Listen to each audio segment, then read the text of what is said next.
En ese sentido, vamos a seguir militando siempre en la misma dirección, gobierne quien gobierne, y no le vamos a dar más concesiones a quienes nos postergan por no ser un tema prioritario en una agenda política. Porque como reformistas sabemos que los dolores que nos quedan son las libertades que nos faltan. Nada más, muchísimas gracias nuevamente a todas y a todos y a todes por estar hoy acá, y le cedo la palabra a Catalina Toraza de la agrupación 14 bis, que va a estar moderando este panel. Gracias.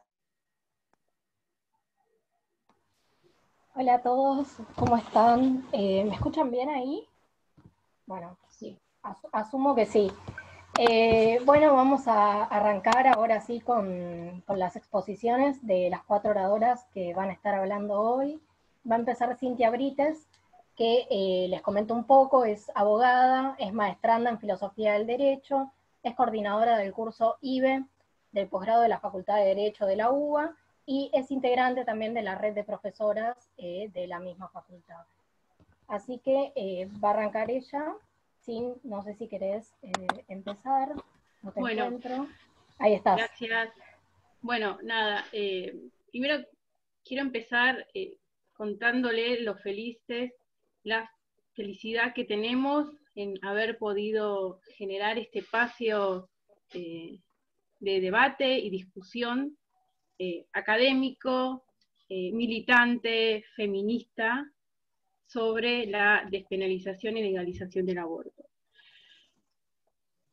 Me gustaría comenzar esta exposición, esta humilde exposición y aporte a este debate que vamos a desarrollar, este segundo encuentro, faltan 2 más, agradeciendo a Julia Benillay de la Cámpora, Lucien Palacios de la Cámpora, Joaquina Zagardoy de la Cámpora, Rosario Martínez, alias La Charo de Auge, Celeste Villalba de Franja Morada, Sol González de Franja Morada, Sofía Tizón de 14 bis, Catalina Toraza de 14 bis, Lucía Maurino de Parte Actora, Ori Caballín de Megafón PM, Ornella Celico Denti de Movimiento Sur, Sofía Di Marino de Movimiento Sur, Camila Cabana de Movimiento Sur, Martina Zarubi, La Causa Partido Obrero, Agustina de Amore de la Mella Nueva Mayoría, María Sol Plata de Nexo, Griselda Civile de Nexo, Laurana Hermán de Descamisados Derecho, Julia del Pech de Somos, Mariela Castillo de Protagonistas. Cada una de ellas aportaron su tiempo y se comprometieron en un proyecto colectivo, solidario, transversal, sororo, feminista. A la red de profesoras de la Facultad de Derecho, a su coordinación, Lucía Montenegro, Andrea Cuellar, gracias por tanto trabajo. A Gisela Burto, de la Coordinadora Argentina por los Derechos Humanos. A Noelia Osis, quien está a cargo de la Comisión de Nobles Abogados y Abogadas de la Asociación de Abogados y Abogadas de Buenos Aires. A Cristina Lobos, por su participación y compromiso personal e institucional desde la Oficina de Igualdad de Género y Diversidad de la Facultad de Derecho. A mis maestros y maestras que me formaron en las aulas, en los pasillos de la facultad, en las asambleas, en las barriadas, en los comedores populares, en las ollas populares, en las calles, en las plazas, en los hospitales, y me dieron las herramientas para formarme como abogada y docente feminista. Pero sobre todo quiero agradecer a aquellas abogadas y abogades comprometidas con la ampliación de derecho, la justicia y la educación feminista, que con convicción luchan a lo largo de todo el país en la defensa de los derechos humanos de las mujeres y la diversidad de género. En este encuentro, el nombre de esa abogada se reduce a una, y no para invisibilizar al resto, sino porque ha sido formadora, es referente de cada una de nosotras, y nos ha conducido con humildad, compromiso, amor, generosidad y respeto por la lucha por los derechos humanos de las mujeres. Gracias, Nelly Millarski, por enseñarnos tanto. Considero que es necesario tomarnos el tiempo y espacio para nombrarnos, porque lo que no se nombra no existe, no es. La historia nos da muchos ejemplos de cómo hemos sido invisibilizadas y silenciadas. Nos nombramos y retomamos el camino recorrido por aquellas que dijeron, mujer se hace, no se nace, y así propusieron la construcción de nuevas subjetividades rupturistas con condiciones y características esencialistas, aquellas que nos destinaban por nuestra condición biológica a la maternidad. Subjetividades que además proponen organización y corporizarnos en la acción política colectiva, que nos invita a abandonar la individualidad para decir, este es mi cuerpo y otros cuerpos con otros cuerpos son los que piden derechos. Judith Butler escribió, cuando los cuerpos se congregan en la calle, en la plaza o en otros espacios públicos o virtuales como este, están ejerciendo un derecho plural performativo a la aparición, un derecho que afirma e instala al cuerpo en el medio del campo político, y que amparándose en su fusión expresiva y significante, reclaman para el cuerpo las condiciones económicas, sociales y políticas que hagan la vida más digna, más vivible, de manera que ésta no se vea afectada por las formas de precariedad impuestas. Estos cuerpos, en lucha por sus derechos, se reconocen por las marcas que le ha dejado el patriarcado, pero también en el deseo del reconocimiento, pero no por el reconocimiento en el tipo de normas existentes impuestas por el sistema patriarcal, sino de aquellas nuevas que se puedan construir desde una mirada feminista y crítica del derecho, que permita obtener nuevos sentidos normativos. Todo ese proceso va de la mano de la construcción de un discurso político común, que permita construir un espacio de cuerpos en alianza. Como escribió Judith Butler, nuevamente cito, cuando los cuerpos se reúnen con el fin de expresar su indignación y representar su existencia plural en el espacio público, están planteando a la vez demandas más amplias. Estos cuerpos solicitan que se los reconozca, que se los valore, y al tiempo que ejercen su derecho a la aparición, su libertad, y reclaman una vida vivible. Los cuerpos se hacen visibles en la acción política colectiva, y opuesta al discurso hegemónico, que históricamente nos convirtió en habitantes biológicas de nuestros cuerpos, pero nos expropió su soberanía, su autonomía, convirtiéndonos en territorios de disputa del ejercicio del poder. Estas acciones son las que construyen nuevos sentidos normativos, disruptivos del discurso jurídico, positivista, neutral, jerárquico y vacío de contenido. Si consideramos al derecho como práctica social discursiva, afirmamos que el derecho participa en la configuración del estereotipo mujer, y es a partir de ese estereotipo como las reglas jurídicas reconocen o niegan derecho a las mujeres y las diversidades, ya que al momento en que los enunciados lingüísticos son pronunciados, crean una realidad o hacen que exista o no alguien por el simple hecho de expresarlo. Los juristas se han ocupado poco por dar cuenta de las razones o sin razones que hacen que el derecho instale y consolide cierta figura de mujer y que le atribuya implícita o explícitamente algunas cualidades y les niegue otras.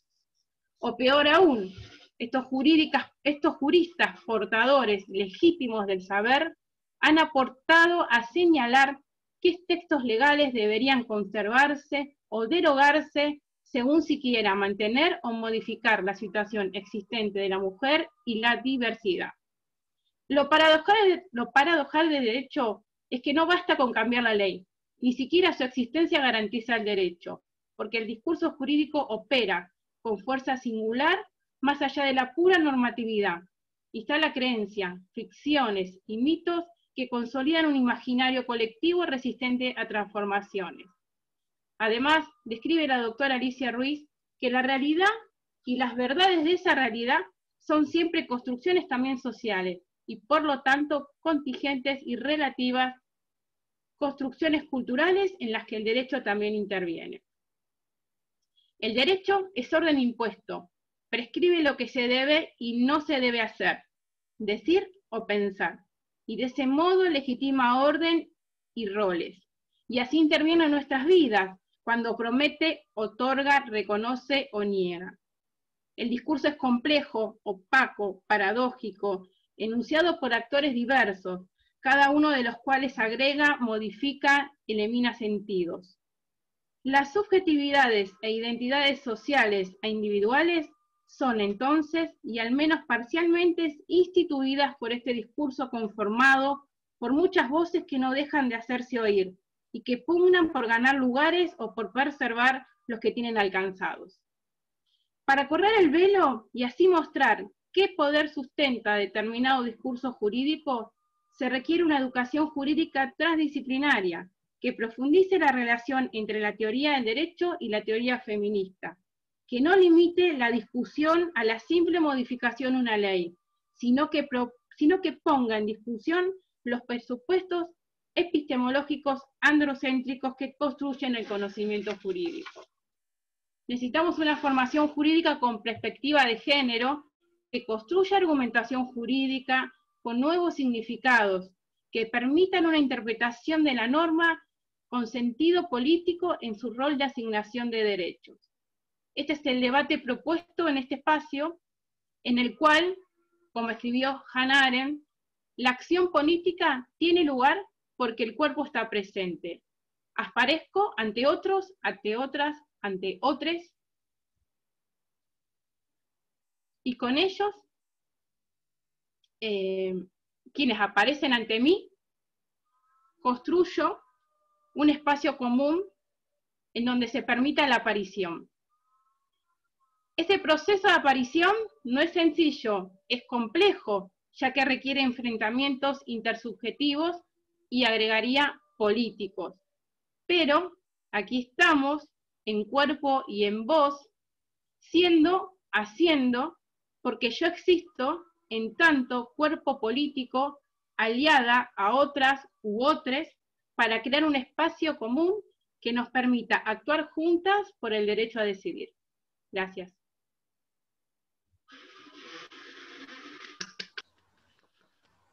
Muchas gracias, Cintia. No, de nada. Muy hermoso y cierto todo lo que dijiste. Bueno, pasamos con Verónica Gentile, que es docente de Derecho Constitucional de la facultad, integrante también de la red de profesoras. Así que, Verónica, si quieres empezar. Gracias, sí, cómo no. Muchas gracias. Yo voy a hacer un agradecimiento en general a todas, todos y todes, y bueno, y muy particularmente a la red universitaria que integro, y bueno, y a quienes creyeron que respecto de esto tenía algo interesante para contarles desde mi mirada constitucional. A ver, lo primero que siento debe ser dicho desde el lugar de la docencia, que es de donde se me convoca, es resaltar esto tan conocido que la educación puede ser utilizada como instrumento para perpetuar las desigualdades y las injusticias, o bien puede ser utilizada para despatriarcalizar. Y bueno, acá estamos, entonces, lo que estamos haciendo, desobedeciendo, para arrancar, digo, por esto de deshacer, hacerle frente a las currículas existentes, y bueno, escaparnos de esos protocolos que nos han disciplinado durante años en la academia, en los programas, estableciendo los límites entre lo que debe ser dicho y lo que debe ser callado.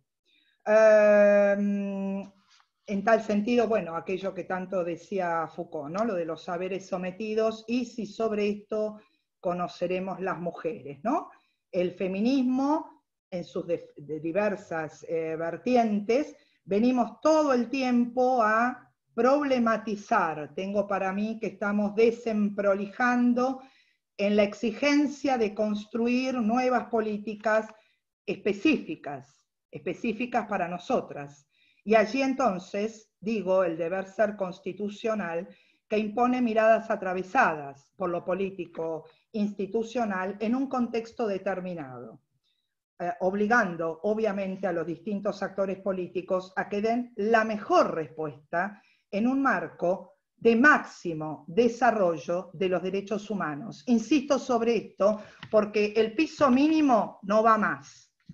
Máximo desarrollo de los derechos humanos. Esto es una imposición constitucional. En esta línea, lo que quiero decir, un chiquitito de historia, hemos sabido desde siempre desarrollar políticas con sustento constitucional que han marcado hitos de trascendencia, de los cuales no se vuelve a pesar de todos los intentos de prácticas regresivas. Claro está, por supuesto, no se vuelve cuando se trata de estados democráticos, republicanos y constitucionales de derecho, como lo es la Argentina. Un ejemplo, el voto femenino. Mañana vamos a festejar más de 70 años de aquella gran lucha que finalmente lo fue por ley y que luego logró, en el marco de una constitución, la de 1949, establecer en el artículo 37 la igualdad jurídica de los cónyuges. Invitaron a una constitucionalista, es el vicio de hacer historia institucional, pero por si a alguien le molestase que esté aquí hablando de Eva Duarte, quien escribió únicamente las mujeres serán la salvación de las mujeres, tengo para contarles sobre otra mujer, de otra extracción política, adineradísima ella y académica, una médica, Julieta Lanteri. Fue una feminista y luchadora incansable por los derechos de las mujeres, los derechos en general y los derechos políticos y sexuales y reproductivos en particular. Julieta tenía una frase que yo atesoro especialmente: arderán fogatas de emancipación femenina. Bueno, volviendo entonces a esto de la convocatoria y la lucha por lo que yo tengo para mí es una formación constitucional, transversal, intercultural, transdisciplinaria e interdisciplinaria, deber de les educadores y la relación con el deber ser constitucional, lo primero que quiero decir es aclarar, en relación con lo que decía antes de los derechos humanos, que nuestra norma, nuestra estructura constitucional no es avalorativa, sino todo lo contrario, establece un marco ético valorativo donde la dignidad humana es un primer imperativo que impone la interdicción a los poderes constituidos, la prohibición de que avancen contra esta dignidad humana. Y algo más, no alcanza con eso. Hay un deber de progresividad establecido, ya desde antaño por la Declaración Universal de Derechos Humanos, la tenemos desde 1948, tomada con norma expresa a partir del artículo 75, inciso 22, y luego a nivel regional por la Convención Americana. A ver, que tiene algo sumamente interesante. Crea un capítulo especial, la Convención Americana, artículo 75, inciso 22, crea un capítulo especial para decir en un único artículo que los estados tienen el deber de establecer políticas públicas que nos pongan cada vez en mejores situaciones. Esto está dirigido a los legisladores, señores. Aprovecho, ya que Derecho Constitucional estamos enseñando, aprovecho para mencionar algo. Es hora de jerarquizar la Convención Interamericana para prevenir, sancionar y erradicar la violencia de género. No tiene jerarquía constitucional una convención que hemos ratificado en 1996. El primer obligado frente al pueblo y también por imperio constitucional son los legisladores, el poder legislativo. El artículo primero de esa norma dice que se entiende por violencia contra la mujer cualquier acción o conducta basada en su género que cause muerte, daño o sufrimiento físico, sexual o psicológico a la mujer. Entonces, ahora retomando ese principio deber de progresividad ya escrito en la Declaración Universal y 20 años después en la Convención Americana, insisto en que el marco de referencia constitucional, esto es la protección de los derechos humanos con responsabilidad directa del Estado en cuanto a su deber, primero de reconocer los derechos y luego de ampliarlos. Vale insistir desde la perspectiva de la universalidad de derechos humanos aunado a su especificidad. A ver, lo que estoy diciendo tenemos pruebas concretas de esto. Cuando la Convención de los Derechos del Niño o la Convención, la CEDAW, la Convención Internacional contra toda forma de discriminación en favor de la mujer, trabaja los estándares de protección general, va a desarrollar puntos vinculados a las especificidades y necesidades de grupos especialmente, digamos, vulnerados o vulnerables o acostumbrados a ser vulnerados. Entonces, estas situaciones especiales son las que urge atender y dar respuesta y respecto de las cuales no nos podemos desentender. Hay un punto que quiero aclarar porque estuve hablando sobre los instrumentos de derechos humanos. Repito, es norma expresa constitucional, artículo 75, inciso 22, aun cuando la Convención Interamericana para prevenir, sancionar y erradicar la violencia de género no tiene jerarquía constitucional. Lo que quiero decir es que estos instrumentos, ninguno de ellos, en ninguno, van a encontrar escrito el ejercicio del derecho al aborto. Recién va a llegar, seguramente saben a través de dónde ingresa, llamativamente, por el sistema africano de derechos humanos y de los pueblos, ayer no más, es decir, en este siglo, hace 10 años, un poco más, en el 2003, lo que se llamó el Protocolo de Maputo, que es un agregado a la Carta Africana de Derechos Humanos y de los Pueblos. Bueno, quiero leer el artículo 14, que repito, es el único que en las normas internacionales va a hablar específicamente sobre el derecho al aborto. A ver, esto no nos tiene que extrañar. Las normas internacionales, mencionaba desde fines de la Segunda Guerra Mundial, del 50, 48 en adelante, fueron hechas por varones, respondiendo a organizaciones lideradas por varones. Dice el artículo 14 del Protocolo de Maputo, que se llama Salud y Derechos Reproductivos. Proteger los derechos reproductivos de las mujeres, autorizando el aborto con medicamentos en casos de agresión sexual, violación, incesto, y cuando la continuidad del embarazo ponga en peligro la salud mental y física de la madre o la vida de la madre o el feto. Sobre esto, entonces, completando lo que decía que faltaba escribir en las normas de derecho internacional, sabemos que fueron los comités que controlan el cumplimiento de estas normas los que han ido avanzando en la protección y exigiendo a los estados, en particular la República Argentina, que su legislación deje de criminalizar el aborto. Voy a hacer mención a un pronunciamiento del Comité de Derechos Humanos, LMR, contra República Argentina, que debe ser insistentemente enseñado, pues es exactamente unos meses antes su dictamen de la sentencia FAL de la Corte Suprema. En 2011 se emite esta sentencia contra el Estado argentino a raíz de que una niña de 11 años que había sido violada y padecía discapacidades mentales, había quedado embarazada. Otro caso, como en FAL, de violencia y violación intrafamiliar.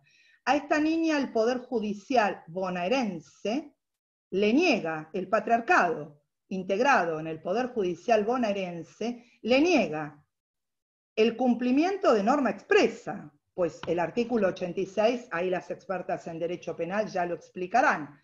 Bueno, por eso es que vamos al Comité de Derechos Humanos y, bueno, y su madre concluye esto en un aborto de tipo clandestino.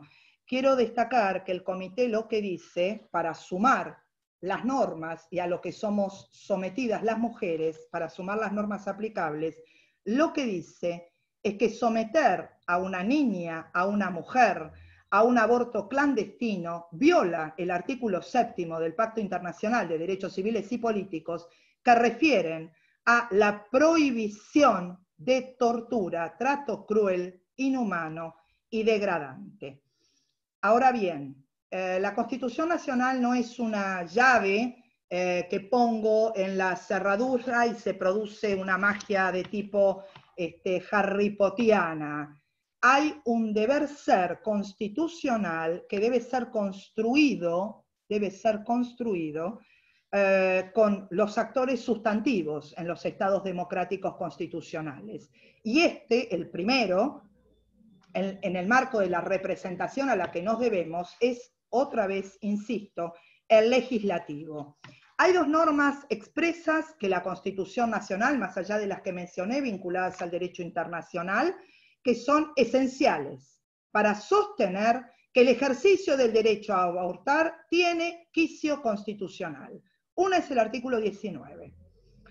Este es el espacio de los actos privados expresamente protegidos y ajenos al escrutinio estatal.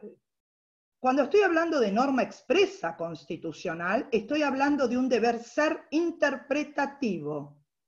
Lo que estoy diciendo, para repetir palabras, y si me perdonan, que dije al principio, hay una interdicción a los poderes constituidos que reducen, cuyo margen de interpretación queda intensamente reducido frente a la protección de la norma expresa altamente protectoria en lo que hace a los ámbitos de privacidad. Los límites allí impuestos que tienen que ver, digo allí en el artículo 19, que tienen que ver con la moral y el orden, está claro que refiere a análisis que son estrictamente contextuales, vinculados a las demandas, repito, en contexto.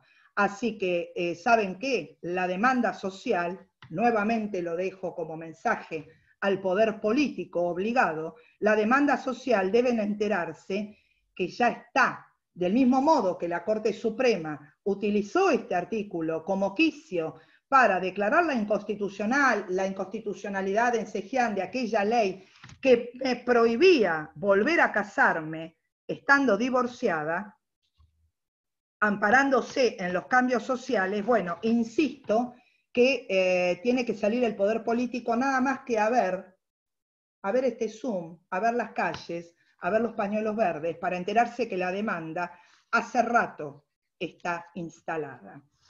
Algo más, y acá merece ser recordado si hablamos de privacidad. Ya hace casi 50 años, y yo ya hace más de 20 años, decía casi 50 años, la Corte Suprema de los Estados Unidos sentenció Roe con Wade. Ya hace más de 20 años que lo venimos enseñando, y ya hace más de 30 que docentes de la talla de María Angélica Geli, mis grandes maestras, Susana Graciela Cayuso, Gladys Mackinson, que ya no está, una gran docente de bioética, ya estaba este tema incluido en los programas y lo dábamos, y estoy trayendo aquello porque allí se resolvió que el derecho de la mujer a interrumpir el embarazo integra el ámbito de privacidad constitucionalmente protegido, al menos, hasta que haya un ser que pueda vivir fuera del cuerpo que a ella le pertenece. Este es el mismo criterio empleado muchos años después, en sede regional, por la Corte Interamericana en Artavia Murillo, y allí su relación con el artículo 4 de la Convención Americana que en el encuentro anterior la doctora Pinto estaba desarrollando en relación al término "la vida está protegida por la ley y coma, en general, coma y coma, en general, coma, a partir del momento de la concepción. La finalidad de esta norma, y cómo debe ser interpretada, tiene que ver con la posibilidad de habilitar a los estados a que incluyan el derecho al aborto sin quedar fuera de la convención, precisamente. Decía allí en Artavia Murillo, además, se insistió en relación directa, ¿no?, con esta construcción que hace Rowe con Wade hace ya 50 años, que la protección del derecho a la vida no es absoluta, sino que es gradual e incremental. Este es el deber ser interpretativo que pido por favor especialmente a los legisladores que estudien esto. Ustedes saben que tenemos publicaciones del nivel de la talla de compiladores como Diana Mafia, que ha hecho investigaciones acerca de qué conocen los legisladores o les legisladores cuando debaten el tema del aborto. Por ejemplo, la sentencia Artavia Murillo y estos criterios aplicables y FAL. Para terminar, quiero decir dos cuestiones vinculadas, una mínima mención al artículo 33, acerca de esto de que, insisto, el quicio constitucional y las normas expresas allí habidas, contiene la gran generosidad construida por los constituyentes, que significan, tenemos derechos, no importa que no estén escritos, tenemos derechos para hacerlos valer, y para ello alcanza con que surjan de la forma republicana de gobierno y de la soberanía del pueblo. Bueno, pues vamos, si no estamos ejerciendo la soberanía del pueblo, las mujeres con la lucha, pidiendo la legalización y que nos permitan legalmente ejercer este derecho, otro dato de la realidad. Artículo 33. Habilita sacar de allí derechos y garantías, aunque no estén expresamente escritos. Bueno, voy a referir a dos cuestiones íntimamente vinculadas a FAL ya para despedirme. Y lamento, en esto voy a tener que ser autorreferencial. Allá ni bien salió FAL, hace muchos años, en el suplemento de Derecho Constitucional, dirigido por María Angélica Geli, escribí un fallo de la Corte Suprema que nos recuerda lo que queda por resolver, apenas cuando salió FAL en 2012. Si se me permite acá la autorreferencia, insisto, en el punto 2 lo titulé lo que la Corte no quiso mencionar. Y voy a referir a lo que FAL no menciona y el deber de legislación diferenciada que en materia de regulación del ejercicio del aborto deberá ser considerado para que una futura ley no adolezca de inconstitucionalidades e inconvencionalidades.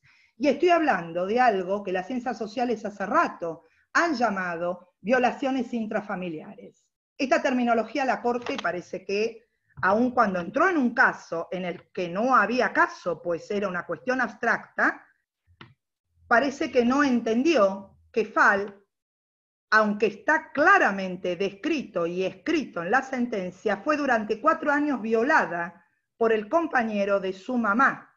4 años. La mamá la lleva a hacer un aborto un mes después de denunciarlo. Muy bien. Tal vez, si se me permite soñar un poquito con un mundo mejor, alguien podrá, por supuesto, decirme que es contrafáctico lo que voy a indicar.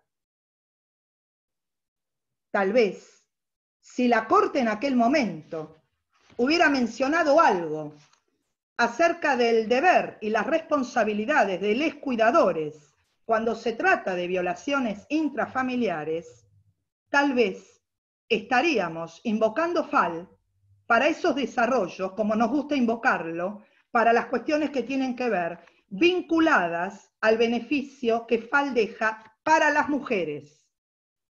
Porque el tratamiento de ejercicio, de habilitar el ejercicio del aborto para las niñas y para las adolescentes debe ser que sea regulado diferenciadamente, si no es que queremos llevarnos por delante, una vez más, el interés superior de la niña en el caso. Bueno, tenemos un hecho muy reciente, hace pocos días, 3, 4 días, una niñita también de 11 años que había sufrido violación intrafamiliar, le fue impedido abortar. Repito, tal vez si la jurisprudencia máxima a nivel nacional hubiera construido sobre los hechos que debía interpretar, aun cuando asumió el deber de entrar en un caso cuando no había caso, si hubiera asumido esta tragedia que tenemos, al menos en nuestro país, por supuesto, esta tragedia que atraviesa a la niñez y las adolescencias, tal vez tendríamos argumentos construidos para poder establecer pautas que emanaran de allí, que es un deber del tribunal. Finalmente, yo quiero hacer una mención sobre la insistencia de las legislaciones, del deber de legislaciones diferenciadas que respondan a especificidades, puesto que de esto se trata. Niñas, adolescentes independientemente de que el embarazo provenga de una violación. Otro tema que debemos separar. Quiero abortar, no importa, más allá de que estoy embarazada producto de una violación. Quiero abortar porque quiero abortar, señores, señoras. Muy bien. Mujeres migrantes, mujeres que adolezcan de discapacidades físicas y o psíquicas, tratamiento diferenciado. Esto es lo que debiera tener una legislación acorde a los mandatos constitucionales y convencionales que nuestra Constitución Nacional marca, ordena. Bueno, muy bien, simplemente quiero decir esto. Yo estoy convencida que un mundo más justo vendrá. Esto me lo enseñaron mis maestras, la propia lucha y la lucha de quienes siguen. Ahora, ¿saben qué? Mientras tanto, como no se va a caer, va a haber que tirarlo. Eso es lo que creo. Muchas gracias.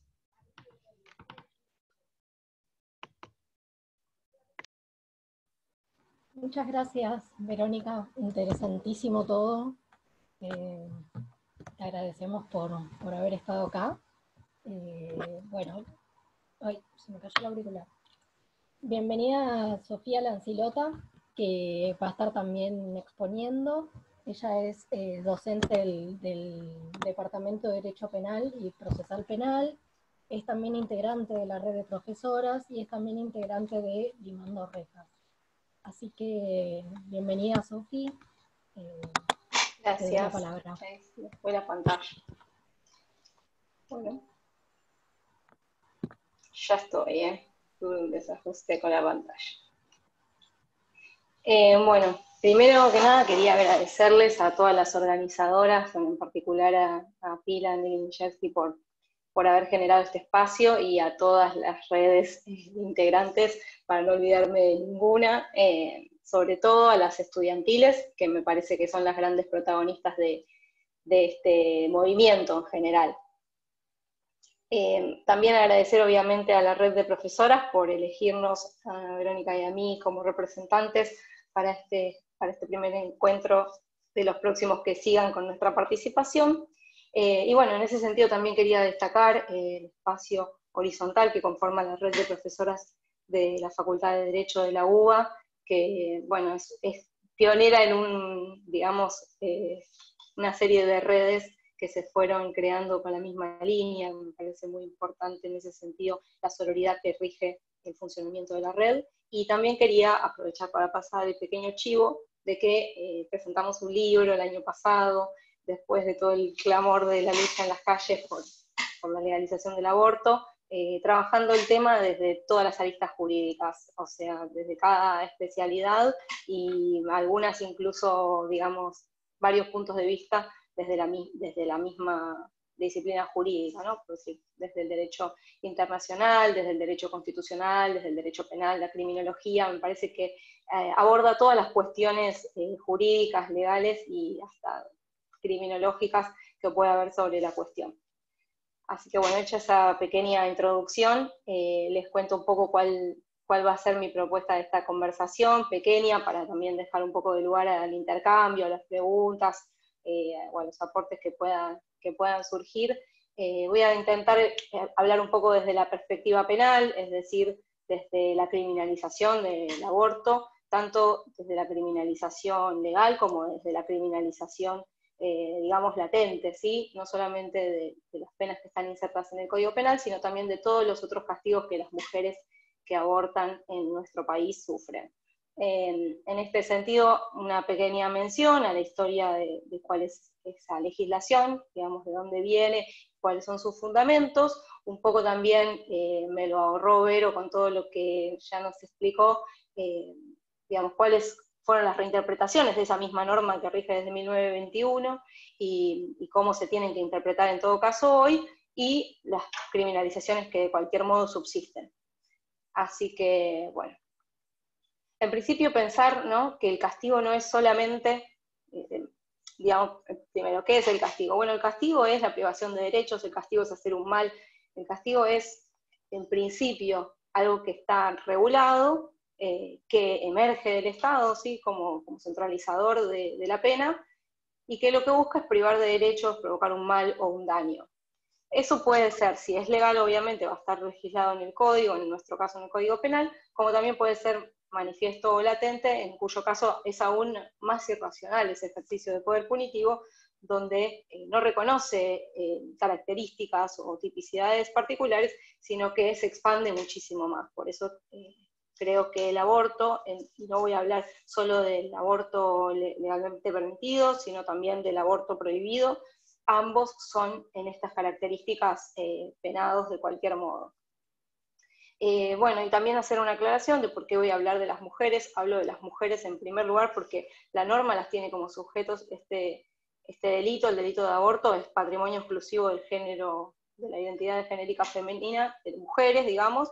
No, hay otro delito más también que solamente podemos cometer las mujeres, que es fingir preñez, que paradójicamente está muy vinculado con el delito de aborto, y son delitos que fueron, digamos, que están legislados para reprimir nuestras decisiones sobre nuestro propio cuerpo. Entonces, en ese sentido podríamos hablar incluso de un vacío legal respecto de nuevas identidades con capacidad de gestar, que no fueron tenidas en cuenta por el legislador de 1921, no se imaginó el futuro en este sentido, con lo cual en ese caso serían conductas impunes, pero que también pueden sufrir, digamos, la condena social u otras condenas que no sean las legales, que en definitiva están insertas en el artículo 88 del Código Penal. Así que voy a hablar, digamos, mayormente de mujeres, pero es más que nada por eso y porque son en su mayoría las que sufren este tipo de castigos, ¿sí? Bueno, en primer lugar, el artículo 86, para hablar del aborto legal, digamos, del que sí está permitido, la historia del artículo 86 y de las dos posibilidades de aborto legal que tiene. Una es el aborto terapéutico, conocido como el aborto terapéutico, que es el del inciso primero, y que lo que busca, digamos, lo que buscaba el legislador en todo caso en ese momento, era priorizar una vida independiente por sobre una vida en formación que de cualquier modo estaba reconociendo, ¿no? Podemos distinguir que no es lo mismo un homicidio que un aborto, pero que sin embargo está protegiendo esa vida en formación. Y de hecho, en el inciso habla de la madre, ¿sí? Habla de ese vínculo relacional que en definitiva se establece cuando existe un hijo. Con lo cual, el legislador está estableciendo toda esta cuestión moralizante, y lo que hace en definitiva es disculpar o perdonar o decidir que no es necesario imponer pena a una mujer sufriente, ¿sí? A una mujer que, por ejemplo, está digamos, ha habido interpretaciones de que el daño a la salud tenía que ser grave, entonces en ese sentido, de que estaba por morir o de que tiene una dolencia muy grave, a esa mujer sí la perdonamos. Ahora, concedemos ese mismo derecho a una mujer deseante, a una mujer que autónomamente elige, decide sobre su cuerpo, toma la decisión de planificación, de no tener hijos o de no tener en ese caso un hijo. Bueno, no, digamos, hablando del espíritu del legislador y de cómo fue concebida esa norma. Hoy, como explicaba Vero, esa interpretación se modifica, ¿sí?, a la luz de los tratados internacionales y sobre todo teniendo en miras en realidad la definición de salud de la Organización Mundial de la Salud, que en realidad es antigua, digamos, es de los años 40, donde la salud es el bienestar psicofísico-social, el completo bienestar psicofísico-social, con lo cual una hasta podría decir que cualquier mujer que no quiere ser madre está inserta en ese inciso primero del artículo 86, porque de cualquier modo, si una mujer que no quiere ser madre está embarazada, eso sin duda afecta su salud psíquica de alguna manera, ¿no? Con lo cual, si sacamos, digamos, esa exigencia de gravedad que doctrinariamente se entendía, estarían todas las mujeres que quieren acceder a un aborto en esa cláusula de permiso, por decirlo de alguna manera. Esto yo lo voy contando como, digamos, primero como definición, pero ahora vamos a ver que de cualquier modo esto en la práctica no termina siendo así. En cuanto al segundo inciso, que es el conocido aborto eugenésico, ¿por qué decimos eugenésico? Bueno, a principios del siglo pasado, digamos que lo que primaba en los fundamentos legislativos era el positivismo criminológico. Lo que se buscaba era una eugenesia a favor de la sociedad, ¿sí? Pensar que determinadas personas no debían reproducirse porque podían desmejorar la naturaleza humana. En este sentido, si vemos los términos que utiliza la ley, como idiota o demente, por más de que un psiquiatra podría decir que son términos que propios de su disciplina, digamos, no dejan de ser en un todo discriminadores y violatorios del principio de igualdad, en definitiva, que tiene que existir entre una mujer y otra, cualquiera sean, ¿no? Sin embargo, eso está pensado de esa manera en 1921 y es específicamente para, digamos, para eliminar de la sociedad posibles futuros idiotas y en todo caso para nuevamente tener una consideración particular con determinadas personas, pero no con la generalidad de las mujeres que eligen sobre su propio cuerpo. Esto debió cambiar con Fall, sobre todo también considerando una vieja tesis restrictiva que, como señalaba Vero, con el tema de la coma, lo que nos quería hacer creer era que las mujeres, para acceder a este inciso del aborto legal, tenían que, además de ser idiotas y dementes, haber sido violadas, todo eso junto. Eso fue una discusión que, digamos, que no me parece que sea el objeto acá y tampoco vamos a perder tanto tiempo, pero en definitiva había un montón de incoherencias que abonaban a la tesis amplia de explicar que eran dos supuestos por separado, el caso de la mujer idiota o demente y el caso que podía tener trato sexual consentido o no, y el caso de la violación por otro lado. Bueno, más allá, digamos, de esta discusión, y que yo creo que está zanjada y que hoy por hoy es claro que la tesis amplia es la que tiene más sentido, independientemente de lo que consideró el legislador al sancionar ese código, que ya les digo que solamente habló de las mujeres idiotas o dementes y no de otro tipo de mujeres o niñas, con lo cual, digamos que algún fundamento tenía la tesis restrictiva y era el fundamento moral que había dado origen a esa ley. Lo cierto es que estas conductas, las conductas de decidir sobre el propio cuerpo de las mujeres, aunque no sean delitos, digamos, a la norma del Código Penal, siguen siendo conductas que son sancionadas de cualquier manera. Incluso sobre este punto pienso la historia del aborto en general en la humanidad. Ahora estamos recortando un pedacito para la Argentina, pero la historia del aborto es que ha estado o prohibido en su totalidad, cualquier clase de aborto fue prohibido, como también absolutamente libre, es decir, bueno, como nos indica la criminología, para cualquier conducta, en realidad las conductas no son malas o buenas per se, ni son, digamos, crímenes per se, sino que son caracterizadas de una manera por un conjunto histórico y en una coyuntura determinada. Por eso nosotras hoy acá estamos convencidas de que el aborto tiene que ser ley, y sin embargo todavía está en el Código Penal, ¿no? Tenemos que terminar de convencer al Congreso de algo que se manifiesta en las calles. Pero bueno, en definitiva, por ejemplo, Elena Larrauri, que en general señala cuáles son las cuestiones que discriminan a las mujeres en los distintos códigos del mundo, pero en particular del español y del Código Penal español, lo que señala es que el aborto honoris causa, o sea, el aborto para salvar el honor de la mujer, hasta 1995 estaba permitido, o sea, ayer no más. Y nosotros estamos hablando de un código que desde 1921 nos discrimina y que incluso con interpretaciones a la luz de los derechos humanos nos cuesta aplicar en favor de las mujeres. Bueno, de hecho, Diana Mafia, que es una reconocida feminista y que trabaja estos temas, señala que el aborto terapéutico siempre fue, digamos, la exigencia del aborto terapéutico siempre fue que la mujer esté en riesgo de vida, y que para el aborto eugenésico la mujer sea, además de violada, idiota o demente, restringiendo todo tipo de autonomía sobre nuestros cuerpos, ¿no? Todas estas opiniones confluyen en que, en definitiva, la penalización del aborto no es más que la penalización de las mujeres libres, de las mujeres autónomas, ¿no? Y en este sentido, la selectividad penal, que obviamente, como decía Celeste cuando abrió este encuentro, obviamente es más cruda y siempre es diferencial con las personas que están en una especial situación de vulnerabilidad, termina equiparándose con una especie de castigo sacrificial, digamos, ¿no? Simbólicamente para la sociedad termina siendo, y esto creo que acá es evidente, no significa que el hecho que el aborto esté penado, que nosotras no podemos acceder al aborto, sino que significa que las mujeres más pobres pueden llegar a morir abortando, que muchísimas en el mundo mueren abortando en los países en general más pobres, o en los países en vías de desarrollo, mientras que el resto de las mujeres sí podemos ejercer ese derecho en la clandestinidad, pero sin riesgo de vida, ¿no?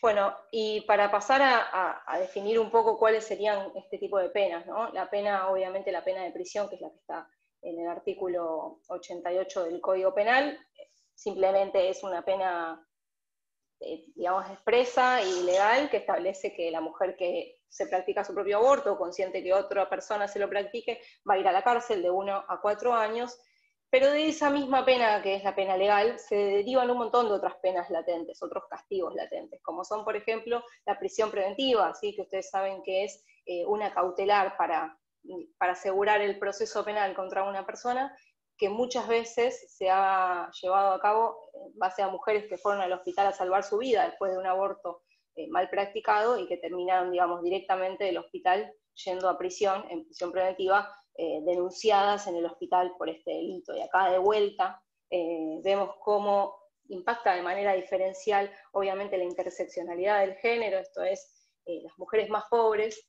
que quizá no tienen la posibilidad de pagar una consulta privada y asegurarse que el profesional guarde el secreto de esa consulta, durante mucho tiempo, y esto recién ahora creo que se está modificando, aunque no en todo el país, pero fue algo que en definitiva estableció la Corte en Fall. Hasta ese momento los médicos se amparaban en que ellos eran funcionarios públicos y tenían la obligación de denunciar, los médicos del hospital público, ¿no? Pero la misma persona trabajando de repente horas extras en su clínica particular no tenía la misma obligación. Entonces de nuevo vemos cómo no valen todas las vidas lo mismo, ¿sí? Las vidas de todas las mujeres no valen lo mismo, y unas pueden acceder al aborto en definitiva y otras no, unas pueden acceder a la salud y otras no, unas pueden acceder al secreto profesional y otras no. Esto en definitiva es algo que zanja el fallo Fall, pero está costando que se implemente en todo el país, y creo, como casi todo lo que voy a seguir mencionando, que el protocolo nacional de acceso a la ILE es un gran avance, y que si se implementa en todo el país, sin duda vamos a estar en otra situación, pero socialmente, bueno, primero que no se implementó en todo el país, hay provincias que tienen su propio protocolo, que obviamente está vinculado a la maternidad adolescente, en fin, y a un montón de cuestiones morales, pero además que hay una cuestión social que no va a terminar de resolverse hasta que el aborto sea ley, y en definitiva eso es lo más importante. Pero quiero destacar que en los lugares en los que se implementa el protocolo de nación, por ejemplo en Provincia de Buenos Aires, esto está cambiando bastante, por lo menos para las personas que pueden acceder, que se enteran, que llaman al 0800. Bueno, la prisión preventiva, como les decía, es un derivado de la pena de prisión legal expresa del Código Penal. La amenaza en sí misma del castigo, o sea, el hecho de estar procesada o estar imputada en una causa penal para una mujer ya es un castigo en sí mismo, y es una especie de coacción anticipada, aunque en definitiva después no se la condene, digo, porque no hay estadísticas, pero mucha gente habla de que en general no terminan condenadas las mujeres. Hay otros estudios que sí, y acá me gustaría mencionar un trabajo que se está por publicar dentro de poquito, que creo que puede ser que alguna de las chicas estén por acá, que son, bueno, les digo quiénes son, Natalia Saralegui, Marialina Carrera y Gloria Hoyos están escribiendo un libro, terminaron de escribir, creo que ya se está a publicar un libro que es una investigación de criminalización de mujeres por eventos obstétricos bajo otras figuras que no son el aborto, ¿no? Como por ejemplo podría ser el homicidio calificado. Y ahí vemos todavía más agravada esta situación. En principios de octubre ahí me pasan por la cucaracha, se va a publicar para que todas lo podamos leer y enterarnos un poco más de lo que pasa, quizá a una escala aún mayor, o sea, peor que esa criminalización de la que estamos hablando, que es justamente criminalizar a una mujer por un homicidio agravado, cuando en definitiva no se practicó más que un aborto, o en algunos casos, peor aún, sufrió un aborto espontáneo. Si por ahí, si están por ahí alguna de las chicas, después pueden comentar un poquito más, para no decir algo que no es. Por otro lado, la condena social y moral que obviamente se vive cualquier persona, ya sea que acceda a un aborto legal o a un aborto, digamos, prohibido, en general porta un estigma, en general es un tema tabú, es algo de lo que no se habla, y esta es una de las cosas que creo que mejoró muchísimo con la implementación del protocolo de nación, al que adhirieron, por ejemplo, Provincia de Buenos Aires, que tiene una atención particularizada sobre este tema, y que en definitiva intenta remover esa sensación, incluso individual, que a veces se genera por la simbología, ¿no? Incluso otra cuestión que también es importante es que la punibilidad misma o el fenómeno social de digamos, estigmatizar la conducta del aborto, lo que termina haciendo es clandestinizar abortos que incluso están insertos en la ley. En definitiva, también en muchos casos, y esto hace unos años, hasta el 2015, por ejemplo, por lo menos era zarpada la cantidad de casos de mujeres que iban al hospital a acceder a una ILE y terminaban siendo convencidas por grupos religiosos ahí mismo, o escrachadas, en definitiva, de una conducta que era el ejercicio de un derecho constitucional que no está prohibido, que está expresamente permitido por el Código Penal, lo que no sucede con casi ninguna conducta, porque en general ustedes saben que las conductas que no están prohibidas son las conductas que están permitidas. En este caso es una conducta que está expresamente permitida por el Código Penal, y sin embargo el estigma social es tan fuerte que en muchos casos esos grupos terminan doblegando la voluntad de las personas. Por otro lado, la vulnerabilidad como agravante de todas las penas que pueden haber por el aborto, en general, como les decía, las mujeres que terminan yendo a cualquier sala o a cualquier hospital porque no pueden pagar una consulta particular o porque ni siquiera tienen los recursos sociales para averiguar en qué lugar la pueden atender mejor, en general son víctimas de malos tratos, de torturas, obviamente de ser denunciadas por los médicos que las atienden, hasta de ser, obviamente, como les decía, presionadas para no abortar, humilladas, juntadas en salas de neonatalidad, con mujeres con bebés, con lactantes, toda una serie de situaciones de extrema humillación que quien fuera relator de la ONU para la tortura de Argentina, Juan Méndez, mencionó que califican como tortura, digamos, son violaciones de los derechos humanos y que obviamente toleradas por el Estado, porque en muchas de las ocasiones suceden en hospitales públicos, son tortura. Entonces, una nueva forma de castigo a las mujeres que abortan legal o ilegalmente es la tortura, en este sentido. Otra forma de tortura es obligar a parir a las niñas, ¿sí? A las niñas que van a querer acceder a la ILE y las obligan a gestar, las obligan a parir, las obligan a ir a una cesárea. Eso es otra forma de tortura, también practicada directamente por la autoridad pública. La negación de la ILE en sí misma es tortura. Es violencia institucional, es violencia obstétrica. De la misma manera, la atención post-aborto, que en general se practica también en muchos hospitales públicos, como el grado sin anestesia, en fin, o sea, utilizar el dolor físico sin proveer un analgésico para que la persona experimente en su cuerpo castigo, ¿no? Castigo. Son todas toleradas por el Estado. Y finalmente, la pena de muerte. la pena de muerte porque en el mundo al menos 22.800 mujeres mueren cada año por abortos inseguros. Cuando decimos, no, ahora que se hace el aborto medicamentoso, ahora que es más fácil acceder vía misoprostol, ahora que nos organizamos, sí, obviamente, es genial, menos mal que existen las socorristas, menos mal que existen todas esas redes. Sin embargo, las mujeres pobres siguen muriendo alrededor del mundo en estas cifras, 22.800 mujeres al año. Esta cifra es de 2018. En Argentina, bueno, por supuesto, en Argentina la principal causa de muertes maternas. Ustedes saben que las muertes por aborto son una cifra negra porque el aborto en sí mismo no se investiga, porque justamente está prohibido, entonces todos nos hacemos los otarios y miramos para el costado y no contabilizamos esas muertes. Y por eso digo que esa selectividad de las mujeres más pobres es un sacrificio social, porque en definitiva son vidas que no nos importan, que socialmente elegimos no investigar siquiera cuántas son. En ese sentido, estamos hablando de la pena de muerte regulada por el Estado, siempre que sea tolerada. Y esto, y vuelvo a hacer la salvedad de que creo que en este año en particular las cosas están cambiando un poco en algunos lugares, porque no es lo mismo, digamos, no regularlo, tener el fallo FAL y no emitir siquiera un protocolo, o, por ejemplo, elegir que las instituciones completas puedan objetar su conciencia, que sacar un protocolo como el protocolo del Ministerio de Salud, que realmente es muy completo y que dice hasta cómo practicar los abortos, digamos. O sea, va desde la conserjería para la persona hasta cómo se tiene que realizar la práctica, y además aclara que los profesionales de la salud que, digamos, que no lo realicen pueden ser denunciados penalmente y por qué delitos, con lo cual es muy completo, pero es algo que recién ahora está pasando. Entonces, también cuando digo tolerado por el Estado, me refiero en algunos casos al Estado Nacional y en muchos otros al Estado provincial, de muchas provincias que ya sabemos cuáles son. En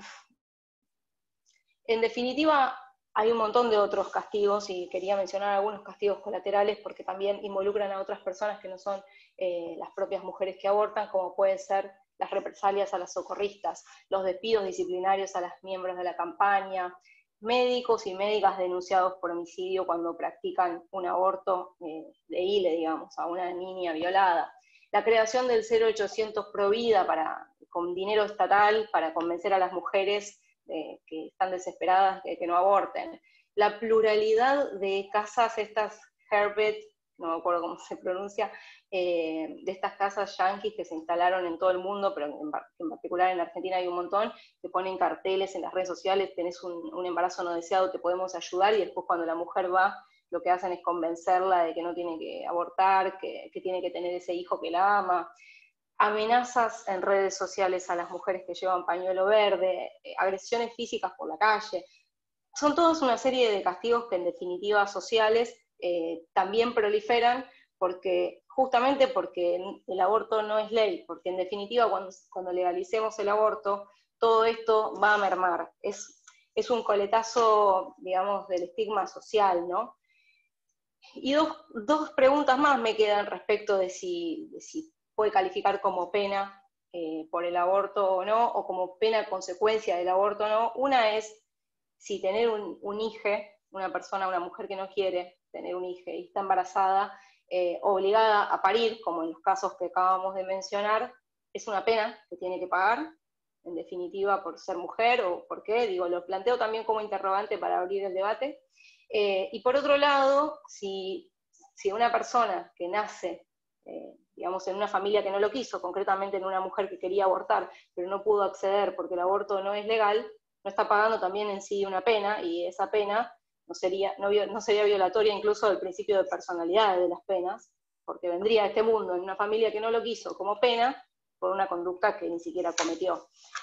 Lo pienso para ver la cantidad de castigos y represalias que puede haber en torno a una figura que bien podría ser un derecho como ha sido y como va a ser muy pronto, y hoy está prohibida.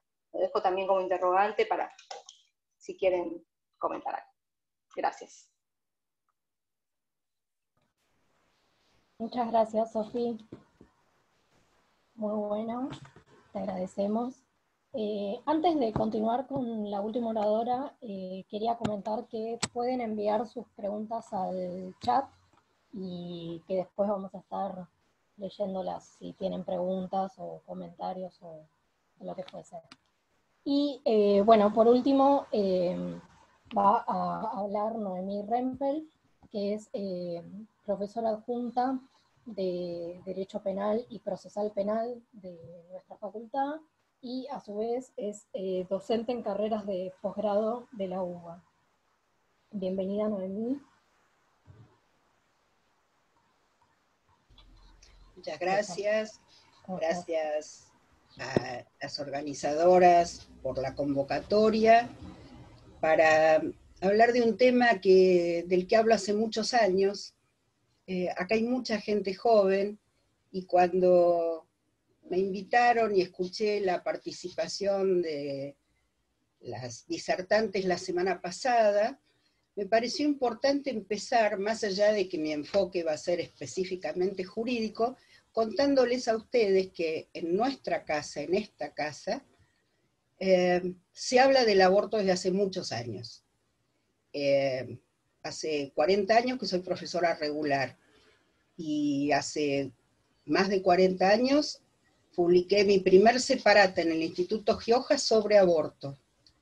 Del año 1995 al año 2007 inclusive, dicté un curso que se llamaba La problemática del aborto en el derecho penal argentino y comparado.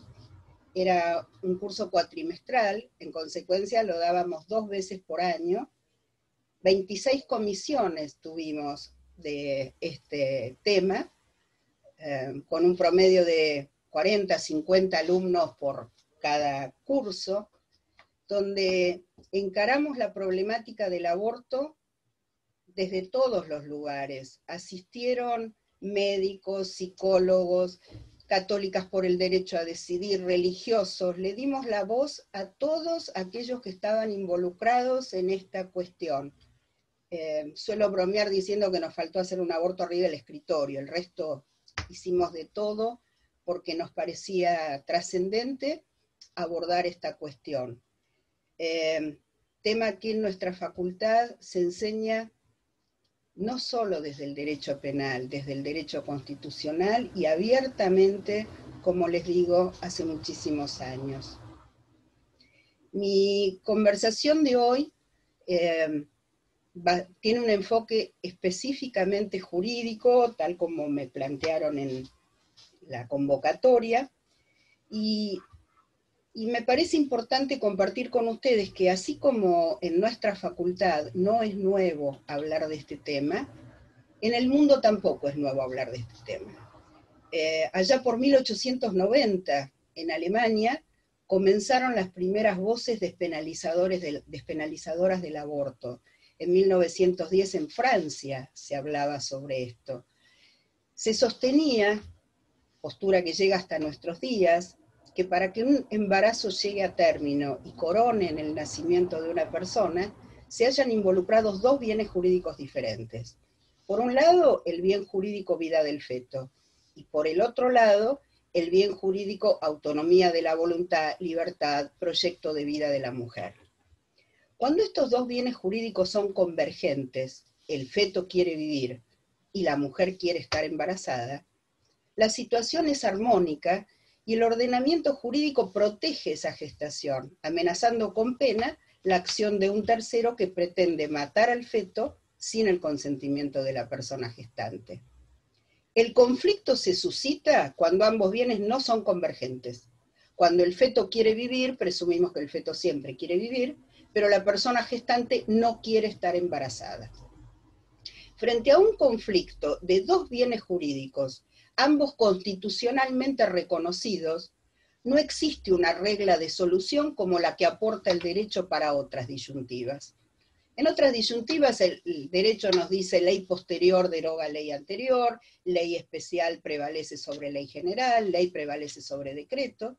Sin embargo, para resolver esta confrontación de entre 2 bienes jurídicos, vida del feto por un lado, libertad de decisión, autonomía, autodeterminación de la mujer gestante, no hay una regla.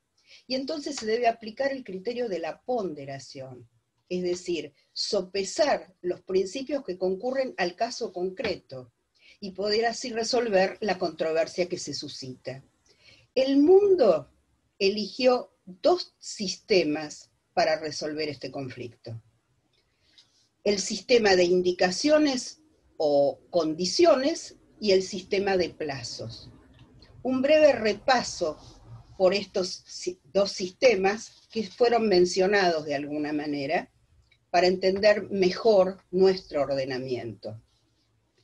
En el sistema de condiciones o indicaciones se establece un catálogo de causas que tienen que hallarse presentes para que una IVE sea legal. Existen mundialmente 5 condiciones o indicaciones: la condición terapéutica, la sentimental, la eugenésica, la honoris causa y la socioeconómica. Veamos rápidamente cada una de ellas, que, como les dije, algunas ya han sido mencionadas. La indicación terapéutica, llamada también necesaria, aparece cuando corre peligro la vida o la salud de la madre. Es un peligro efectivamente corrido, un peligro concreto, no un peligro abstracto. Pero este peligro puede provenir de la misma gestación. Hoy solemos escuchar: ninguna mujer corre peligro hoy en día con los avances médicos por estar embarazada. Esto no es cierto. Existen patologías vinculadas a la gestación que ponen en riesgo la vida de la mujer, algunas cuestiones cardiológicas, algunos problemas en la sangre.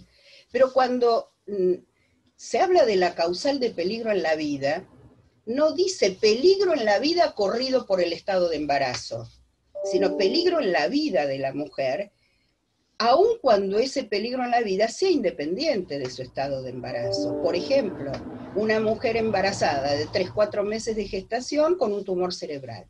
Es indudable que el tumor cerebral no guarda relación alguna con su estado de embarazo. Sin embargo, el tratamiento de ese tumor exige la aplicación de terapias tales como quimioterapia, radioterapia, que son absolutamente incompatibles con la gestación, y obviamente estarían abarcadas por el supuesto. En cuanto al peligro en la salud, como ya muy bien anticiparon las expositoras que me precedieron, el peligro puede referirse al aspecto físico o bien alcanzar también a la salud psíquica y la salud social. Como refirió Sofía recién, es de los años 40 la definición de salud de la Organización Mundial de la Salud como completo estado de bienestar físico, psíquico y social, y no solamente ausencia de afecciones o enfermedades. El problema se plantea cuando las legislaciones dicen solo salud y no aclaran a qué aspecto de la salud se refieren. La segunda de las causales, la causal sentimental o ética, va a encontrar su fundamento en el hecho de que el embarazo es producto de una violación o de algún otro atentado a la libertad sexual de la mujer. Es decir, el embarazo es producto de un delito del que la mujer ha sido víctima. Cuando explicamos la causal anterior, matando al feto, se elimina el peligro en la vida para la mujer. En esta causal, cuando la mujer fue violada, matando al feto, no se borra la violación. Alguien podría preguntarse: bueno, ya la violaron, que siga adelante con la gestación. No hay ninguna duda de la absoluta inocencia del feto, pero tampoco hay ninguna duda de la absoluta inocencia de la mujer.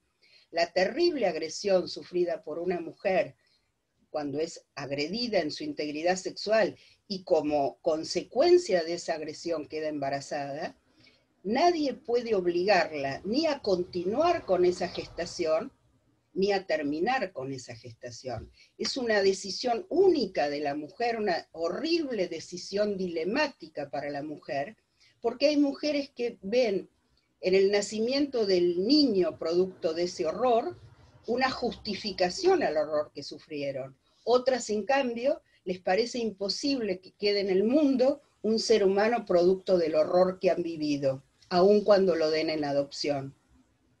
Exigirle a una mujer violada que siga adelante con la gestación está en contra del principio kantiano que consagra que los seres humanos somos fines en nosotros mismos, que no podemos ser tratados utilitariamente. Nadie está obligado a tolerar las consecuencias de un ilícito. y exigir que una víctima de violación, que como consecuencia de la agresión ha quedado embarazada, siga adelante con esa gestación en caso de no desearlo, constituye una exigencia desproporcionada en beneficio de otras personas. Es un sacrificio, en palabras de la Corte, en el caso Fall, de envergadura imposible de conmensurar. Es claramente una situación de tortura.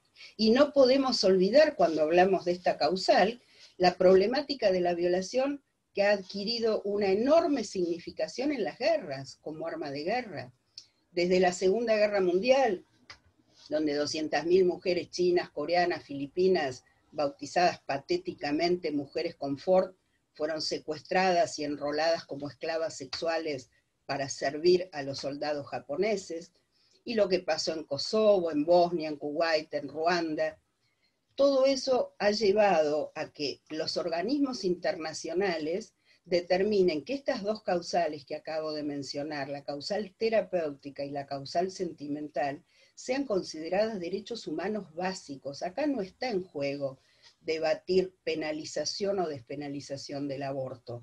Cuando hablamos de una mujer cuya vida o salud corre peligro, y cuando hablamos de una mujer que ha sido violada, estamos hablando de derechos humanos básicos. La tercera de las condiciones o indicaciones se va a construir sobre la llamada eugenésica, se va a construir sobre la idea de malformaciones fetales. No suele ser una causal introducida en las legislaciones con mucha asiduidad, pues la idea de la eugenesia se la suele asociar con políticas públicas vinculadas al mejoramiento de la raza, tristemente asociadas al régimen nacional socialista, que implicaría la muerte de los no perfectos.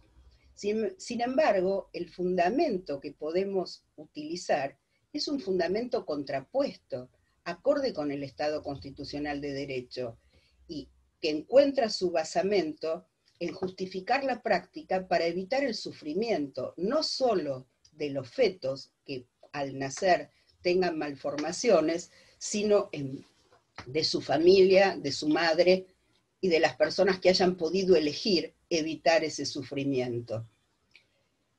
La cuarta causal, la mencionó Sofía hace un ratito, es la causal de honor, asociada a una moralidad sexual en la cual solo era posible tener relaciones sexuales dentro del matrimonio, y todo feto formado fuera de un matrimonio era digno de la causal para poder abortar. Y finalmente, la última de las causales, la causal socioeconómica, va a encontrar su razón de ser en la carencia de medios económicos de la gestante para afrontar el embarazo o afrontar la consiguiente maternidad. Esta es una causal que no suele ser muy elegida por los países para ponerla en los códigos, porque implicaría un reconocimiento del Estado a su incapacidad a proveer del sustento básico a sus habitantes. De estas 5 causales, nuestro código eligió 2. Eligió la causal fundada en peligro en la vida o la salud de la mujer, y la causal fundada en la violación. Frente a la pregunta entonces, ¿el aborto está despenalizado en la Argentina? La respuesta es: desde 1921 está despenalizado por 2 causales. El otro de los sistemas, que es el que nos convoca hoy al aborto legal, es el sistema de plazos. El sistema de plazos fija un tiempo dentro del cual la interrupción voluntaria de la gestación o interrupción voluntaria del embarazo no va a tener un reproche legal. Nadie le va a preguntar a la mujer en ese plazo por qué lo va a hacer. Si lo quiere hacer porque fue violada, porque su vida corre peligro, o sencillamente porque no tiene ganas, no es momento, no es oportunidad para estar embarazada. Los plazos suelen variar entre los diferentes países, suelen ubicarse en torno a las 12 semanas. En el proyecto que tuvo media sanción en nuestro país, el plazo era de 14 semanas. Acá es interesante hacer referencia a por qué en los últimos tiempos se amplían los plazos. Y esto tiene que ver con algo que mencionaron las expositoras que me antecedieron, en función al embarazo precoz. En nuestro país tenemos un ingreso a la maternidad notoriamente diferenciado. Tenemos un ingreso muy precoz, 10, 11, 12, 13, 14, 15 años, obviamente todos los primeros años que mencioné producto del delito de violación, y un ingreso tardío, que suele ser voluntario, a partir de los 30. En estos casos de los ingresos tan precoces, producto de los delitos, las chiquitas ni siquiera se dan cuenta que están embarazadas, y es preciso que pase el tiempo y sus cuerpos lo muestren a través de dolores, porque obviamente el cuerpo de una niña no está preparado para estar embarazada, y entonces se puso un plazo de 14 semanas que da mayor tiempo a que el cuerpo visualice el horror que la mujer sufrió. En otros países vemos que hay plazos sumamente disímiles, llegando el plazo más amplio, el de Holanda, a 24 semanas, sin perjuicio que en la realidad los médicos lo practican hasta la semana 21. En esos periodos, como les decía, nadie le va a preguntar a la mujer por qué lo hace. En todos los ordenamientos va a ser siempre una práctica médica, siempre va a tener que ser realizado por un médico, puede ser que se haga en un hospital público o en clínicas habilitadas al efecto. Cada vez proliferan más las clínicas especializadas en lugar del hospital público. Y esto tiene una explicación. La explicación es que diga lo que diga la norma, no condiciona conductas sociales. No porque en un país esté despenalizado, alguien se va a practicar una interrupción voluntaria. Y los que están en contra no van a cambiar su manera de pensar porque la ley diga que es legal. Entonces, en el hospital público trabajan personas que están de acuerdo con la práctica y personas que no. Cuando una mujer se interna para realizar esta práctica legal, aquellos que no están de acuerdo la destratan, la maltratan. En cambio, en las clínicas habilitadas al efecto, todos los que trabajan ideológicamente coinciden con la práctica. Por eso cada vez más en los países despenalizadores prosperan las clínicas habilitadas en lugar del hospital público. En el sistema de plazos va a haber siempre un intervalo temporal entre el pedido y la práctica. Nunca una mujer va a asistir a la consulta y en ese momento le van a practicar la interrupción. Por el contrario, va a haber un periodo de reflexión para que la decisión sea una decisión firme, fundada. Y en este sentido, el consentimiento informado, que hoy es imprescindible en cualquier práctica médica, no solamente va a estar referido a las cuestiones médicas, sino que además va a comprender las distintas opciones que ese Estado, a través de los diferentes actores, le puede ofrecer a la mujer como alternativas a la intervención, no para que cambie su idea, sino sencillamente para que a través de la información cuente con los conocimientos necesarios para decidir si quiere continuar adelante con la gestación o interrumpirla, corrigiendo su decisión. Alternativas, por ejemplo, como la adopción, la concesión de ayudas económicas y demás. Pero lo más valioso del sistema de plazos es que en la mayoría de los estados se va a completar con un sistema de asesoramiento e información que va a acompañar a la gestante en la toma de decisión. Justamente si algo tengo que criticarle al proyecto que tuvo media sanción en nuestro país, es que este sistema de asesoramiento e información era opcional, no era obligatorio. ¿Y por qué digo que es el momento para informar? Porque toda mujer que lleva adelante una práctica de interrupción voluntaria de la gestación hubiese preferido no embarazarse. Si hubiese tenido la opción, hubiese elegido no embarazarse. Y para no embarazarse, la mujer necesita contar con información, la información adecuada para elegir cuáles son los mejores métodos anticonceptivos, los más adecuados para su edad, su estado de salud, su situación de familia. Fuera de los casos de violación, les comentaba hace un ratito que Holanda tiene el plazo más amplio de toda Europa. y tiene el índice de interrupciones voluntarias más bajo de toda Europa. ¿Y esto cómo es posible? Es muy sencillo. En Holanda es obligatoria la educación sexual desde el jardín de infantes desde hace más de 50 años. En consecuencia, las mujeres holandesas son absolutamente libres. ¿En qué sentido? Son libres en el sentido de poder elegir cuándo quedar embarazadas y cuándo no. En Holanda solo queda embarazada quien no lo quiere cuando le ha fallado el método anticonceptivo, la mujer violada o la mujer inmigrante. Fuera de estos casos, hacen un verdadero ejercicio de la libertad, que es el derecho a la información. El derecho a la educación sexual integral es inescindible de este tema que se está abordando hoy. Es un derecho de nuestros niños contar con esta información desde términos muy tempranos. Frente a todo esto, ¿cómo está ubicado nuestro país? Nuestro país se quedó desde 1921 con solo dos causales, la causal terapéutica y la causal sentimental. Están en el código. Nuestra sociedad, ¿cómo vivencia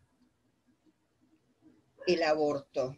Nuestra sociedad no vive el aborto como un delito. Nuestra sociedad duerme tranquila sabiendo que está en el Código Penal, pero elige no perseguirlo. Es muy fácil manipular los números. Yo puedo decir que en la Argentina se practican 5 abortos por año, 50, 500, 5.000, 500.000 o 5 millones. Ustedes no pueden verificarlo, porque no hay una cifra de la ilegalidad. Sin embargo, hay una cifra que es absolutamente objetiva y que es la que nos permite medir esta cuestión, que tiene que ver con la cantidad de egresos hospitalarios por abortos mal practicados. Esta cifra nos la provee el Ministerio de Salud cada año, así como informa cuántas apendicitis hay, cuántas leucemias, informa cuántos egresos hospitalarios. Este número es el número más pequeño del vértice del total de las mujeres que se practicaron interrupciones voluntarias de la gestación, porque sepamos que en nuestro país se suele decir, es un delito de clase, no porque lo practique una clase. El aborto atraviesa todas las clases sociales, solo se persigue en una clase, que es ¿cuál? La que no accede por una cuestión económica a un aborto seguro. De esas mujeres que no accedieron a un aborto seguro, algunas van a tener dificultades posteriores desde el punto de vista médico. De ese grupo, las que vayan al hospital público son las que van a ir a engrosar ese número del que estamos hablando. ¿Y saben cuál es ese número? Les repito, solo el número de aquellas que les salió mal y no tienen plata para ir a un médico privado, ronda los 60.000. Estamos diciendo que 60.000 mujeres cada año terminan en el hospital como consecuencia de un aborto mal practicado. La pregunta es, si esa es la cantidad que terminaron en el hospital, ¿cuántas son las que se lo hicieron? Y ¿saben qué? El Estado nos dio la respuesta. Por los años 2007-2008, el Ministerio de Salud ordenó una investigación en función de esta cifra, que en ese entonces era mayor todavía, porque con el misoprostol bajó el número de egresos hospitalarios. Y utilizando baremos de la Organización Mundial de la Salud, se pretendió determinar cuántas mujeres se practican un aborto anualmente en nuestro país. Y la respuesta que nos dio el Ministerio de Salud, respuesta oficial, fue que en la Argentina se practican entre 470.000 y 530.000 abortos anuales, es decir, un promedio de 500.000 abortos. Para que este número nos diga algo, tenemos que compararlo contra algo. Y vamos a compararlo con el número de nacimientos, que es de 700.000. Es decir, que el Estado nos dijo que para 500.000 abortos hay 700.000 nacimientos. Y si queremos seguir comparándolo con números, pensemos que somos 40 millones, 20 millones de mujeres, 10 millones de mujeres en edad fértil. Para 10 millones de mujeres, 500.000 cada año se hace un aborto. Y con estos números, ¿cuántas condenas hay por aborto? En los últimos 6 años hubieron 2. ¿Qué muestra esto? Muestra la hipocresía de una sociedad que duerme tranquila sabiendo que el aborto está en el Código Penal, pero que no le interesa perseguirlo. Es una cuestión personal, es un pecado, una sociedad hipócrita que, total, ¿para qué lo voy a sacar si igual quien quiere practicarlo se lo sigue practicando? Es una pena que nuestra sociedad no blanquee esta situación, porque, como dije hace un ratito, diga lo que diga la norma, nadie cambia su manera de pensar frente a este punto. No porque esté legalizado, quien no está de acuerdo se lo debe practicar. Pero el problema es que cuando no está legalizado, quien no cuenta con los medios, porque todas lo hacemos en la clandestinidad, pero las que lo podemos pagar, nunca vamos a ir a engrosar esa lista. Las que no lo pueden pagar son las que después leemos en los libros y hacemos artículos y enseñamos en nuestras clases. Para cerrar, quiero contarles que solo en el 5% del mundo el aborto está prohibido en todos los casos. Algunos países centroamericanos, Honduras, Nicaragua, Guyana. En el 22% del mundo está permitido solo para salvar la vida de la mujer. En el 14% para preservar la vida y la salud. En el 23% por todas las causales, las 5. Y en el 36% a solo requerimiento por el plazo. Es decir, el 60% del mundo ha despenalizado el aborto. ¿Y saben cómo lo dividimos? Lo dividimos arriba abajo, ricos pobres. El aborto hoy es un flagelo, la problemática del aborto es un flagelo de las mujeres pobres en todos los países. Porque las mujeres que cuentan con recursos económicos y recursos intelectuales, se lo van a practicar igual, diga lo que diga la norma. Llegó el momento de sincerarlo.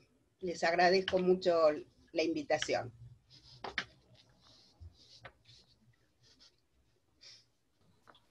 Muchas gracias, Noemí. Bueno, no teníamos planeada esta intervención, pero a raíz de lo que mencionó Sofía Lancilota sobre un libro de Editorial Siglo XXI, según pude leer, creo que está Natalia Saralegui por acá, que quería decir un par de palabras. Hola, bueno, ahí estás. acá estoy.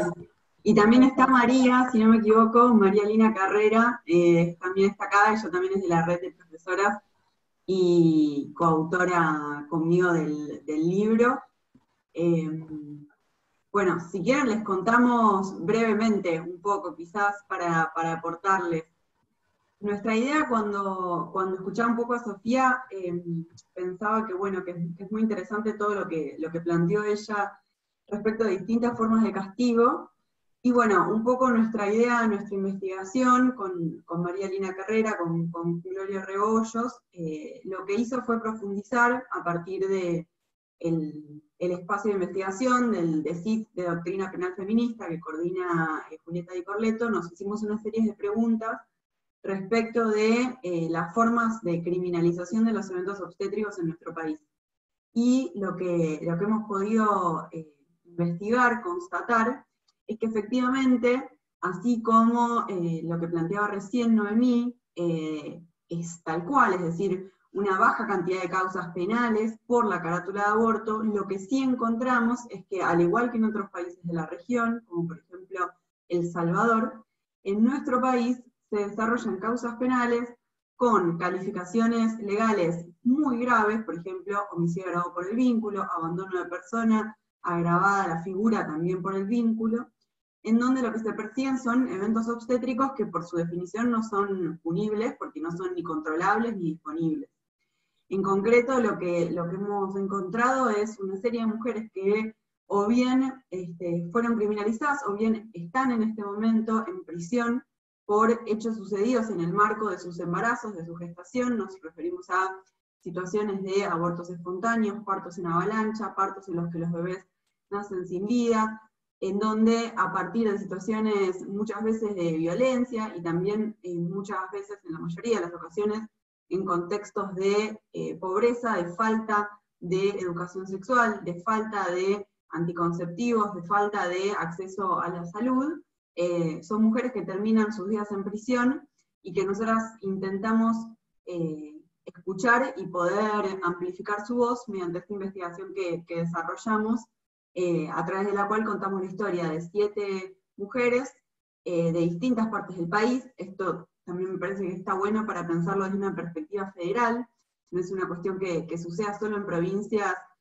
como Corrientes, por ejemplo, en donde esto sucede. Hay una chica que tiene cadena perpetua, de hecho, por un evento obstétrico, pero digo, no es solamente las provincias en donde las tasas de mortalidad neonatal son más altas, o en las provincias donde no hay un protocolo ILE, sino incluso en otras jurisdicciones en donde uno pensaría que estas cosas no es más difícil que pasen, y por el contrario suceden, y suceden, por lo que nosotras hemos confirmado, de forma no tan aislada. En concreto, hemos identificado casos de mujeres presas por eventos obstétricos en la provincia de Buenos Aires, en el AMBA, incluso en la capital federal.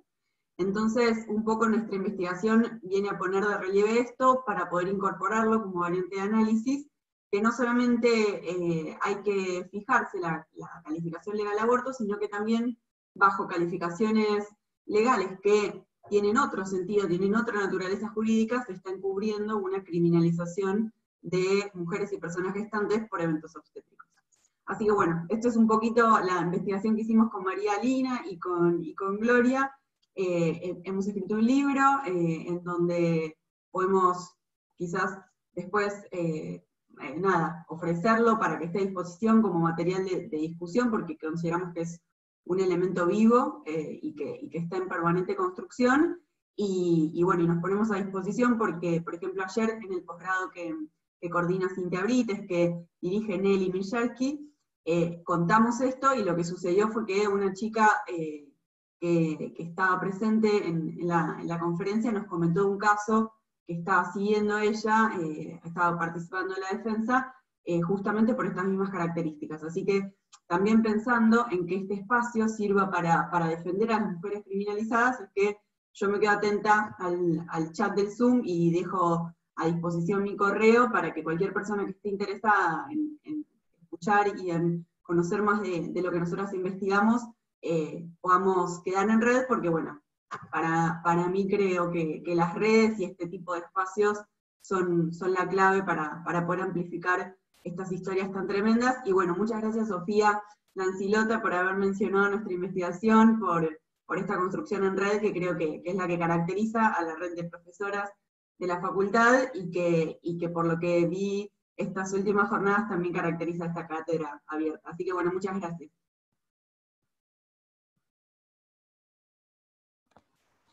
Ahí está. Gracias, Nati. Bueno, le paso la palabra a Lucía Maurino, de Parte Actora, que va a decir unas palabras hacia el encuentro de hoy, y aprovecho también de nuevo para agradecerles a todos y a todas por haber estado. Muchísimas gracias, Cata. Hola, ¿qué tal? Yo soy Lu, de Parte Actora, y me corresponde hacer el cierre de esta actividad. Nada, en primer lugar quiero agradecerle enormemente a todas las oradoras, pero especialmente a Cintia y a Nelly Millerski, que tuvieron un rol clave en el armado de esta actividad, y también celebrar esta actividad como una muestra de la clara transversalidad del movimiento feminista, como resaltaban algunas de mis compañeras, entendiendo también la presencia de varias fuerzas políticas que nos abocamos a construir mediante el consenso y la sororidad. Pero también quiero festejar esta instancia como un hecho político de gran relevancia en nuestra facultad, que es tan reacia y tan hostil hacia este tipo de debates. Creo que todas las compañeras que hemos transitado los pasillos de nuestra facultad, sea como docentes, sea como estudiantes, conocemos en primera persona la violencia que se ejerce contra las mujeres y contra las disidencias en los ámbitos académicos, pero también conocemos en primera persona la potencia transformadora de nuestro movimiento, y sabemos que construimos todos los días para que el feminismo pueda penetrar en este tipo de espacios y para poder cuestionar de raíz y transformar las lógicas patriarcales y machistas del derecho y la justicia. En este sentido, quiero reconocer y festejar, agradecerle enormemente a la red de profesoras por su enorme e incansable trabajo, que vienen justamente como pioneras a cuestionar estas lógicas profundamente machistas que persisten en nuestra facultad, con la organización y la construcción colectiva, y poniendo la enseñanza del derecho desde la perspectiva de los sujetos solidades, que es una perspectiva que siempre está ausente por la perspectiva androcéntrica del derecho, que es la que todavía predomina en nuestra facultad. Si el 2018 nos dejó una gran enseñanza, es que los derechos se conquistan y los cambios sociales se logran a través de la lucha y la organización. Y en ese sentido creemos que es clave poder reforzar la perspectiva de género transversal en nuestros planes de estudio, porque como decía Verónica, la educación también puede servir para despatriarcalizar, pero eso no es lo que está sucediendo actualmente en nuestra facultad. La realidad es que todavía se nos enseña el derecho como algo desideologizado, objetivo, neutral, y esto no puede ser más alejado de la realidad, porque todas acá creo que sabemos que el derecho tiene siempre una mirada situada, que es la mirada desde el hombre hetero, cis, propietario, blanco, y las diferentes interseccionalidades que podamos agregarle a eso. Y esto sistemáticamente excluye de nuestro análisis un montón de perspectivas, un montón de experiencias, un montón de trayectorias, que terminan generando una mirada reduccionista y simplista del fenómeno jurídico del derecho, y que no tienen correlato con la realidad, y eso termina legitimando y enmascarando un montón de opresiones y desigualdades que sufrimos las compañeras, y que nos obliga, por ejemplo, a tener como único plan de vida posible la maternidad, y que nos castiga con nada más ni nada menos que morir en la clandestinidad cuando deseamos buscar otro destino posible. Entonces, me parece, y creo que todos acá coincidimos en que es imperioso poder combatir este modelo, y que para esto necesitamos incorporar estas voces y estas miradas históricamente excluidas, y me parece que estos encuentros son justamente la pauta de que eso es posible. Así que nada, celebrar enormemente el esfuerzo de todas las compañeras que estuvimos construyendo esto, y agradecerle enormemente a todas las personas que participaron. También recordar que estos encuentros se enmarcan en una línea grande de encuentros que estamos haciendo, que son todos los martes de septiembre a las 18:30. La semana que viene vamos a hacer uno con médicas y distintos profesionales de la salud invitadas para sumar con una perspectiva más interdisciplinaria, y vamos a cerrar con un encuentro sobre el rol del movimiento estudiantil, así que están todos más que invitados a seguir participando de estos encuentros. No mucho más de mi parte. Sí quiero agregar una mínima mención, algo que va a estar sucediendo esta semana. No sé si sabían, pero hay un caso que ahora está llegando a la justicia, que es el caso de la compañera Luz Aimé. Ella es una compañera trans, migrante de 27 años de Salta, que está siendo criminalizada por un crimen que no cometió, solamente por ser travesti, migrante y pobre. Nada, este viernes empieza su juicio. Se está haciendo una campaña enorme con un montón de docentes del Mocha Celis y un montón de abogadas feministas, y es una movida impulsada por un montón de organizaciones sociales que entendemos que Luz en realidad es una víctima de un sistema patriarcal y excluyente que constantemente criminaliza a las personas travestis y trans y a las disidencias en general. Así que nada, invitarlas a todos a fijarse la campaña por la absolución de Luz, nada, y participar en todo caso del juicio, y apoyar a la compañera que está pasando un momento muy difícil. No mucho más.